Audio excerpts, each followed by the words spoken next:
Hello from Tokyo, Japan. This is the Bento Buster, and today I'm going to make some homemade chashu. And I'll be using my Instant Pot for the first time, so I really hope it goes well. Fingers crossed. For this dish, you'll need a nice piece of pork belly. And this piece in particular weighs about 750 grams. The first step is to roll up the pork belly with the skin side facing out.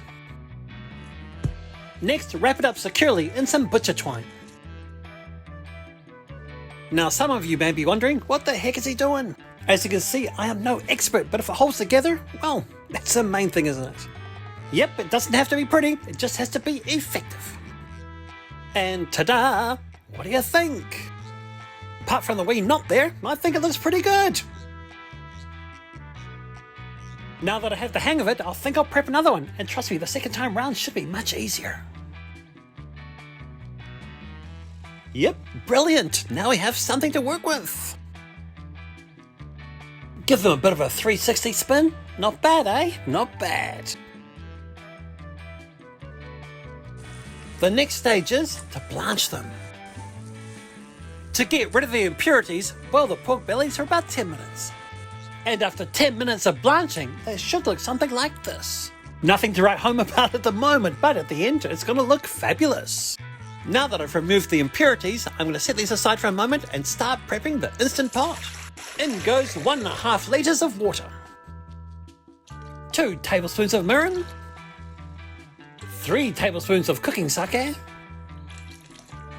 1 onion, and 1 leek, 10 grams of kombu seaweed, 15 grams of garlic, and 15 grams of ginger, followed by the 2 rolled up pieces of pork belly. And that's all you need. Now it's time to lock and load the Instant Pot.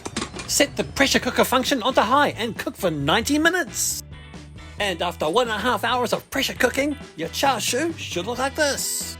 It's perfectly cooked and super soft, but we haven't finished yet. Now it's time to add a wee bit of oil to your fry pan, and over a medium heat, sear the pork on all sides until it's golden brown.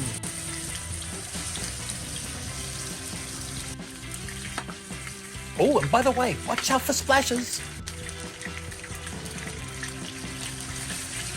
Just look at that beautiful colouring. Now that is starting to look like some seriously good chashu. Now that the pork's browned, we can remove it and let it rest. The next task is to make the tare. Strain 400 ml of the broth from the Instant Pot and add it to your pan. Next, add 200 ml of soy sauce and 4 tablespoons of sugar. Bring it to a boil, then turn off the heat. Now place the chashu into the tare and let it bathe in all that goodness. And that's about it, because we are done. The next step is to transfer the chashu to a Ziploc bag. Pour in a wee bit of tare to keep it company, seal it up, then stick it in the fridge. And keep it in there overnight because we're going to enjoy this tomorrow. And when you're ready to eat it, carefully remove the string and start slicing. Now remember how big this was yesterday? Yep, there has definitely been a transformation. While resting in the refrigerator, the flavour has intensified and the texture has firmed up, making it easier to slice. And there we have it. Authentic Japanese chashu. And it looks perfect. Now this is going to go great on top of some ramen. Can you believe it? That was the first time I've ever used an Instant Pot. And if I can do it, that means you can do it too. Okay, you have a couple of options. You could have this as is because it's absolutely delicious. Or you could quickly pan fry it in the fry pan and make it nice and caramelized. It's totally up to you. Oh, and yes, that tastes so good. It was definitely worth the wait. Trust me, with this homemade chashu, you're going to take your ramen up to the next level.